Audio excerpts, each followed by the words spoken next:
Welcome. We're tracking today's key global developments, pulling together information from various sources to give you the essentials. Yes, we're seeing significant shifts really across the board. Politics, business, international tensions. It's a lot to cover. Let's jump right in with U.S. politics. Okay. President Trump has made a change. He's replaced his national security advisor, Mike Waltz. Right, and the plan is to nominate Waltz as the next UN ambassador. The official reason cited was Waltz mistakenly adding a journalist to a sensitive military chat group.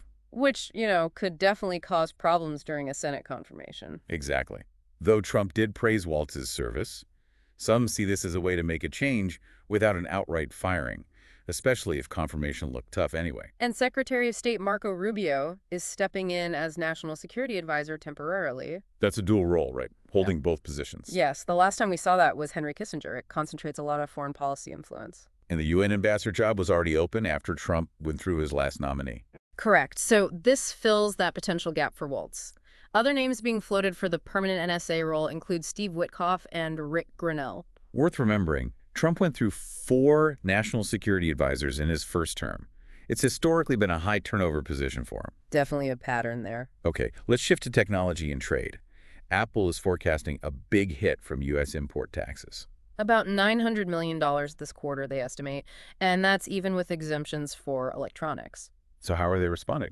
They're accelerating their supply chain diversification, particularly for products headed to the U.S. Moving away from China. For U.S.-bound goods, yes. India is becoming a much bigger player for iPhone production. And Vietnam. Vietnam is ramping up for iPads, Macs, Apple Watches, AirPods, basically becoming a major hub for the U.S. market. But China remains key for sales elsewhere. Absolutely. It'll still be the main origin for products sold outside the United States. It's a strategic adjustment, not a total withdrawal. Apple CEO Tim Cook also made sure to highlight their $500 billion U.S. investment plan amidst all this. Right, trying to balance the narrative.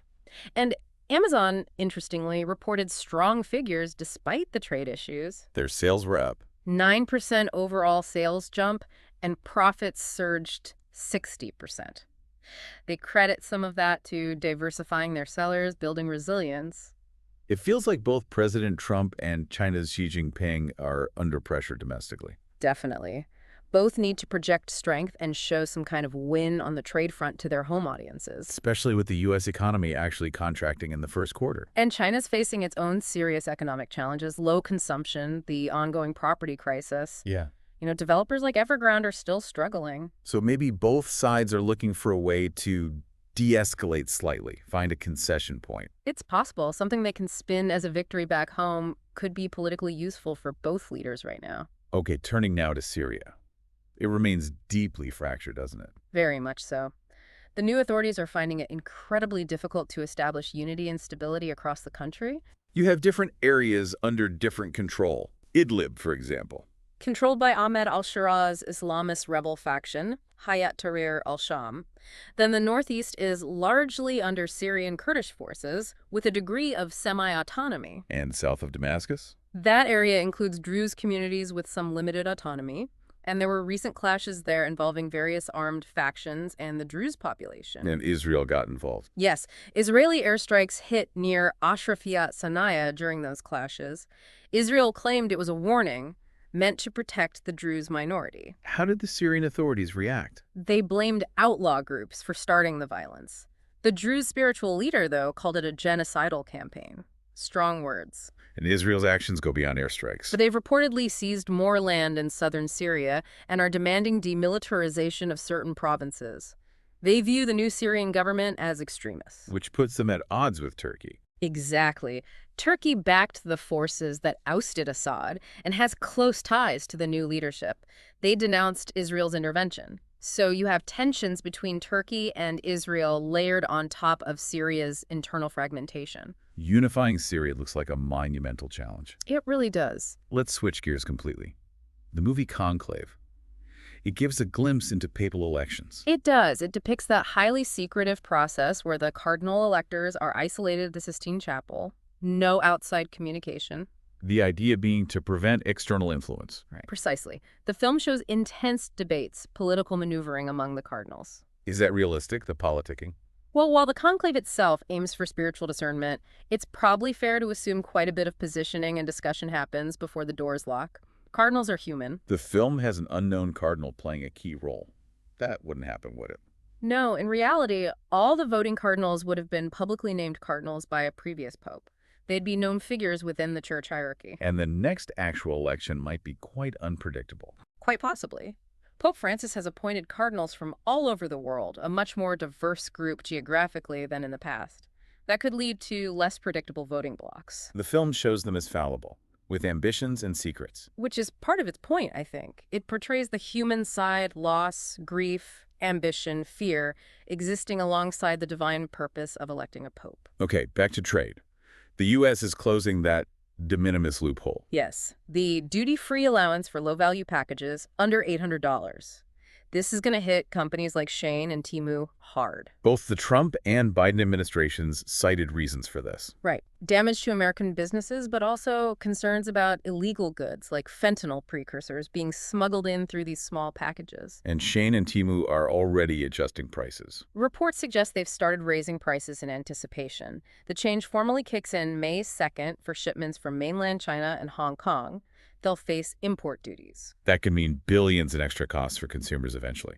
It certainly could. And it's not just the U.S. The U.K. and EU are also looking at their own similar low-value import rules. We might be seeing a broader global shift. Meanwhile, in Israel, those large fires, are they under control now? Largely controlled, yes, after significant efforts and mass evacuations in central Israel. That was a huge blaze. Scorched about 20 square kilometers. Over 150 firefighting teams were involved. Conditions were tough, hot, dry, strong winds. Casualties. Thankfully, no fatalities reported, but 12 people treated for smoke inhalation and 17 firefighters injured. A national emergency was declared, though some evacuation orders are now lifted. Was there international help? Yes, France, Italy, and Spain provided assistance. And the cause. There seems to be disagreement. There is. President Herzog pointed towards climate change making conditions ripe for such fires. Prime Minister Netanyahu, however, blamed arsonists. Has that been substantiated? Police have made some arrests, but reports say they aren't directly linked to these specific wildfires. So the exact cause remains a bit uncertain. Independence Day celebrations were scaled back due to this. Okay, let's move to Turkey. Major crackdown on May Day protests in Istanbul. Hundreds arrested. Authorities deployed a massive police presence, around 50,000 officers. And they shut down transport. Yes, trying to prevent protesters from reaching Taksim Square, which has been banned for demonstrations since 2013. But clashes still happened. They did. Police used force against groups trying to breach the cordons. Were unions allowed any access? Briefly. Small delegations were allowed to lay flowers at the Republic Monument in Taksim, but large gatherings were prevented. Rights groups are objecting. Amnesty International, among others, is urging Turkey to lift the ban on Taksim Square, especially given the history. Remember the large protests in March after opposition mayor Ekrem İmamoğlu was arrested? How many arrests did the authorities confirm? They reported 382 arrests for non-authorized demonstrations. One student described the atmosphere as being like a state of emergency. Turning to Iran, President Trump issued a warning related to sanctions. Yes, threatening action against anyone buying Iranian oil or petrochemicals. This came alongside new U.S. sanctions targeting entities involved in what the U.S. calls the illicit trade of Iranian petroleum. This is part of the ongoing pressure campaign. Exactly. After withdrawing the U.S. from the previous nuclear deal, the Trump administration is seeking what it calls a better agreement. But talks are still happening, right? Yeah. Between Iran and world powers. They are ongoing, but these new sanctions, coupled with conflicting positions, certainly cast doubt on progress. Iran maintains its program as peaceful and wants sanctions relief first. They're already under extensive U.S. sanctions. Very extensive, yes. Let's look at South Asia. Tensions escalating between India and Pakistan over Kashmir. Sadly, yes, following deadly killings of civilians in Kashmir. The U.S. is urging both sides to defuse the situation. Secretary Rubio spoke with leaders from both countries. India blames Pakistan. India accuses Pakistan of supporting the militants responsible for the attack. Pakistan vehemently denies any involvement. And India's taken retaliatory steps. Yes, including closing its airspace to Pakistani aircraft. They're demanding justice for the victim. That's Pakistan's stance. Pakistan's prime minister asked the U.S. to press India to, quote, dial down the rhetoric. There's speculation about potential Indian military action. Have there been clashes on the border? Reports of small arms fire exchanged across the line of control. India lodged objections about alleged ceasefire violations by Pakistan. Other measures taken? Both countries have suspended visas for each other's citizens. There are reports of Instagram accounts of Pakistani celebrities being blocked in India, too. This attack was particularly bad. Considered the deadliest attack on civilians in Kashmir in decades, it sparked widespread anger in India, and Prime Minister Modi vowed revenge. A very tense situation. Shifting to Africa. News from Kenya about an MP being killed. Yes, Charles Ongondo Were, a member of parliament, was shot dead in Nairobi. Police suspect it was a targeted assassination. Had he reported threats? He had apparently complained about threats to his life about 2 months ago. President Ruto has ordered a full investigation. What's known about the motive? It's unclear at this stage, but the MP himself had previously claimed there was a plot against him linked to local political rivalries. He represented the Kasipul constituency and was part of the opposition Orange Democratic movement. A shocking event. Indeed.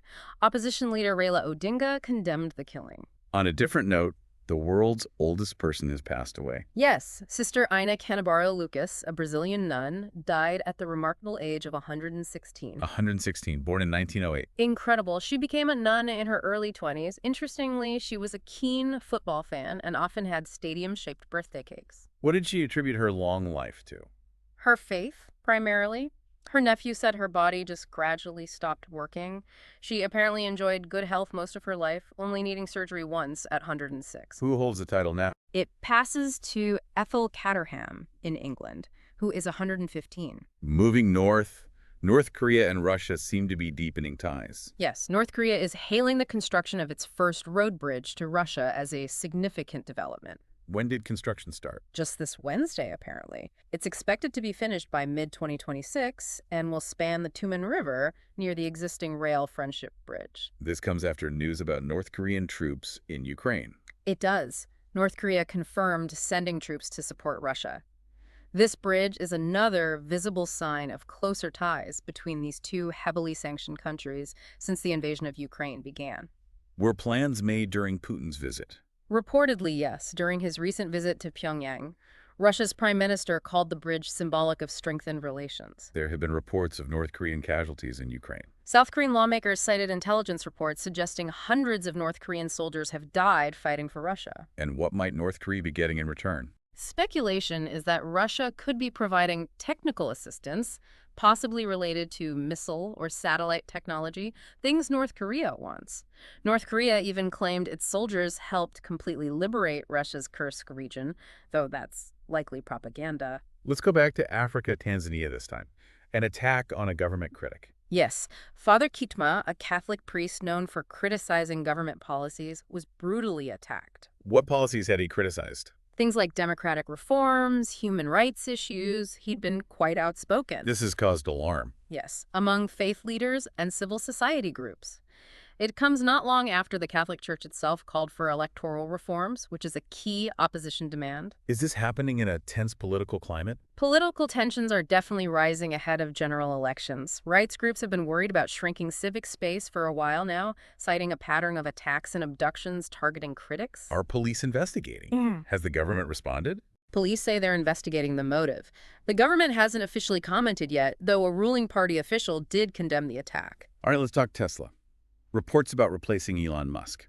The Wall Street Journal reported that Tesla's board had contacted headhunters to look for a potential successor to Musk as CEO. What was the supposed reason? Concerns about Musk's focus being divided, particularly with his government roles like the Doge advisory body, and worries about Tesla's falling share price. How did Tesla respond? They flatly denied it, called the report absolutely false. Musk himself criticized the journalism. Tesla chair Robin Denholm publicly expressed full confidence in Musk. But the report claimed the board did speak to Musk. The WSJ claimed the board urged Musk to dedicate more time to Tesla and say so publicly. And Musk did recently pledge to allocate more time to Tesla and reduce his government role. His involvement in Trump's Doge initiative has drawn criticism. Yes, leading to boycotts from some quarters. Investors have definitely raised concerns about Musk juggling Tesla, SpaceX, X, and his government advisory roles, and the potential impact on Tesla's performance. Okay, another story from Africa. The Democratic Republic of Congo. They're targeting a former president. Yes. The government wants to lift the immunity of former President Joseph Kabila. They're accusing him of backing rebels in the east, specifically the M23 group. What evidence do they claim to have? The justice minister mentioned substantial evidence linking Kabila to the M23. Kabila, who was president for 18 years until 2019, denies any connection. He has immunity. As a senator for life, yes, he has legal immunity. The military prosecutor wants that overturned so he can face investigation. Where is Kabila now? He's been living mostly in South Africa, but recently said he plans to return. His political party was also recently banned by the government over its alleged ambiguous attitude towards the M23. So the government wants him back to face charges. The justice minister urged him to return and face justice. This is happening while there are also tentative signs that DR Congo and neighboring Rwanda might be moving towards a peace deal to end the M23 conflict. Let's check back on the tech world. Apple again, this time with Epic Games. Yes, a significant development in their long-running legal battle.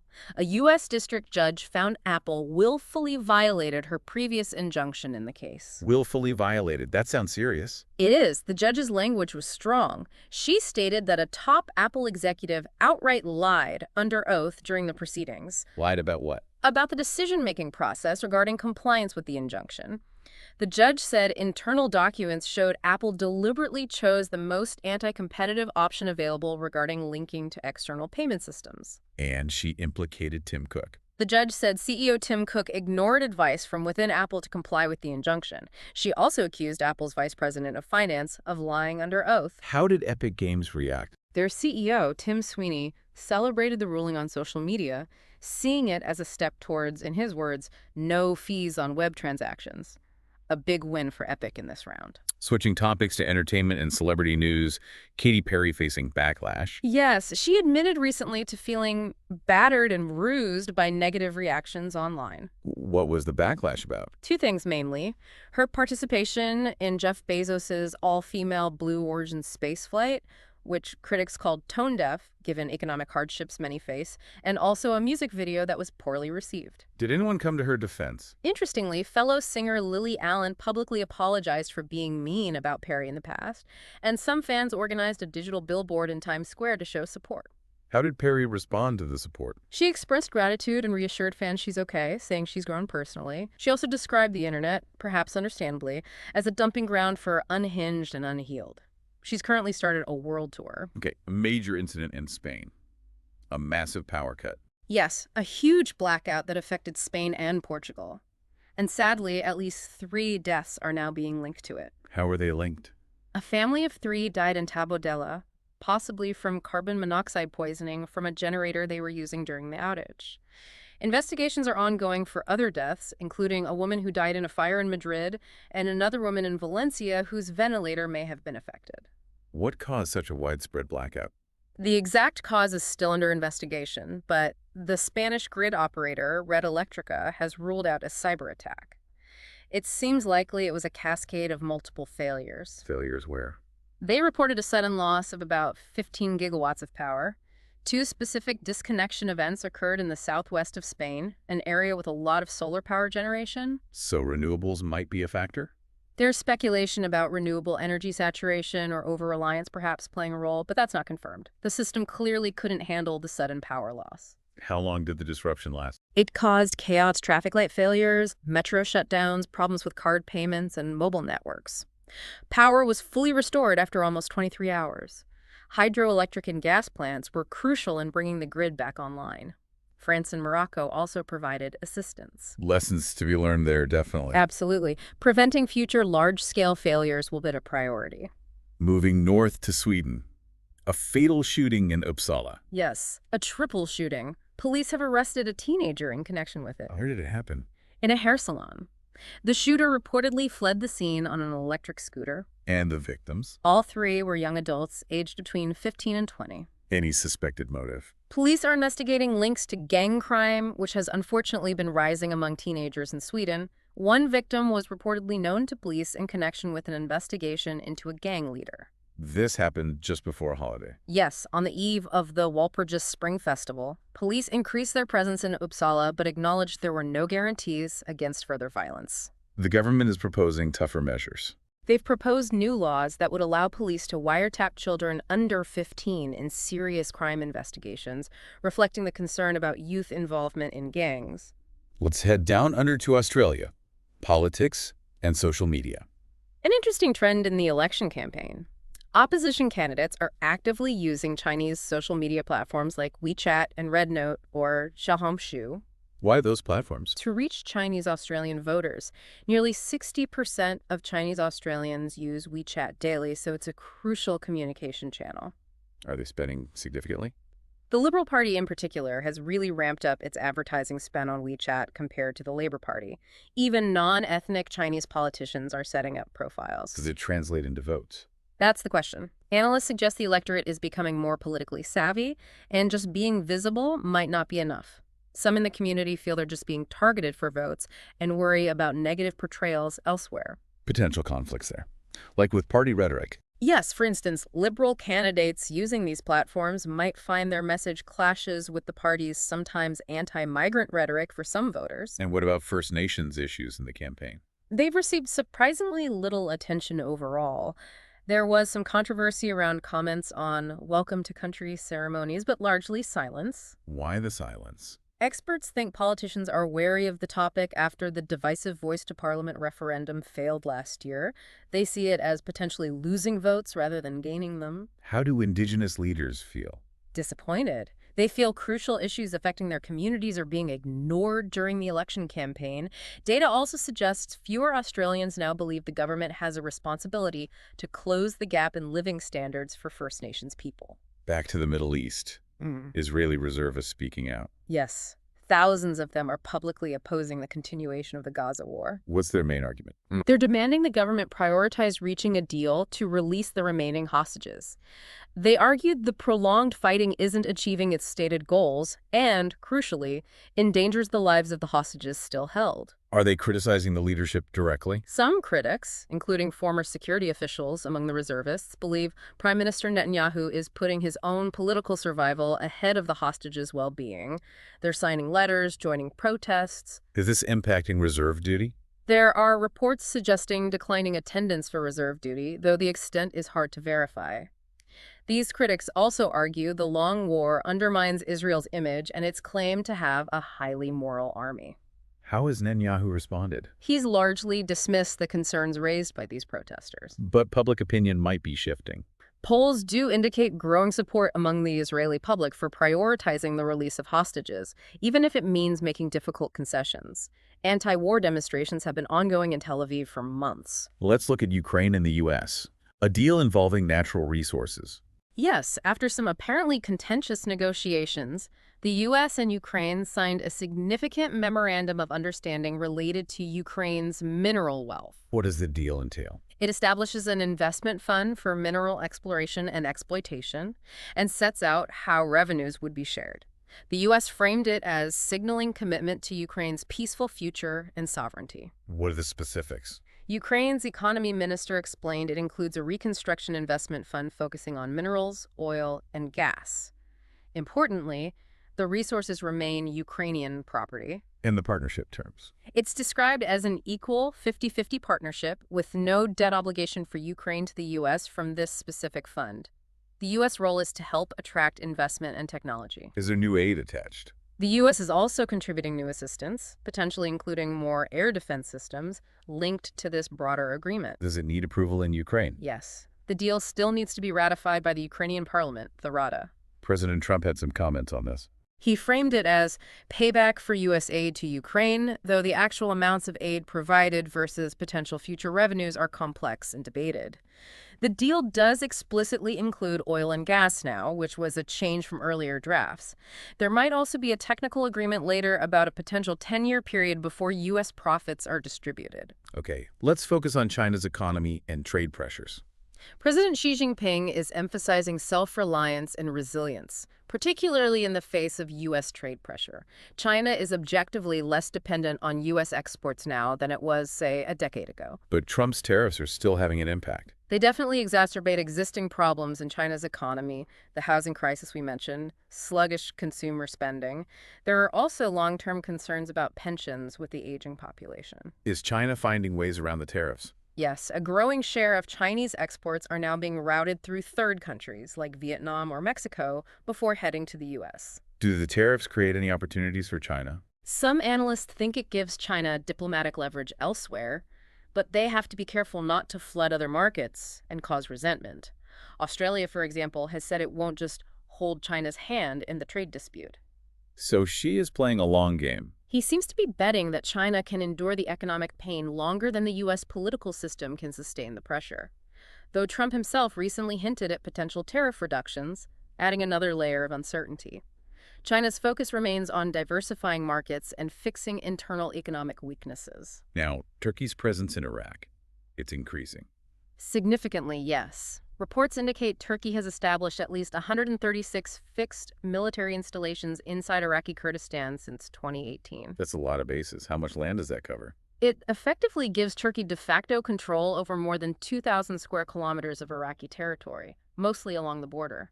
They've built expensive road networks, too, which has led to deforestation. What's the impact on locals? Villagers in areas like Şecale are losing access to their farmland and resources because of the proximity of Turkish bases. This is happening within the context of Turkey's long-running conflict with the PKK, the Kurdistan Workers' Party, which Turkey designates as a terrorist group. Much of this area is part of a forbidden zone. Have civilians been harmed? There are numerous reports of hundreds of civilians being killed or injured by Turkish airstrikes and operations in the region over the years. Places like the sub-district capital of Kanimasi are nearly deserted. How are the Iraqi governments reacting? Baghdad and the KRG. Iraq's federal government in Baghdad publicly condemns Turkey's presence as a violation of sovereignty, but in practice, it has sometimes accommodated Turkish demands, particularly regarding the PKK. The Kurdistan Regional Government, the KRG, has close economic and political ties with Turkey and has often downplayed civilian harm caused by Turkish operations. So the conflict continues, trapping civilians. Essentially, yes. Despite calls for disarmament and withdrawal, the fighting between Turkey and the PKK continues within Iraq's borders, and civilians are caught in the middle with increasing risks. Let's turn to Vietnam, facing U.S. tariffs now. It's a potential threat, yes. 50 years after the end of the Vietnam War, the country, which has embraced market economics and aims to be a major manufacturing alternative to China, finds itself potentially facing steep U.S. tariffs. President Trump has threatened up to 46%. So Vietnam's caught in the U.S.-China trade dynamic. It's once again on the front line, so to speak, of a U.S. effort to contain China's economic influence. This comes just as Vietnam is trying to really boost its economy and manufacturing sector. How do younger Vietnamese view the U.S.? Generally very positively. There's little lingering anger about the war among the younger generation. They see America as a source of trade, investment, and learning opportunities. The shift from China to Vietnam was already happening. Yes, it accelerated during Trump's first trade war with China. Many companies moved production or planned to.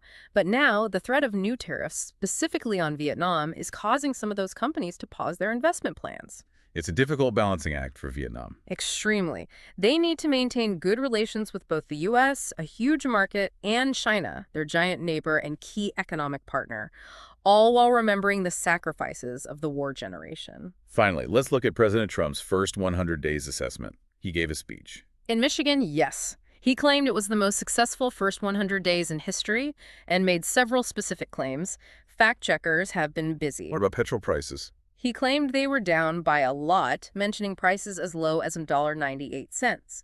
The reality is the national average gas price is slightly up since he took office, and no state has an average below $2.67. So that claim doesn't hold up. Egg prices. He claimed a huge drop. He claimed 87% down. That's false for consumer prices, which have actually risen overall. Wholesale egg prices have decreased significantly by about 52%, but that's not what consumers pay. Border crossings. He claimed record lows.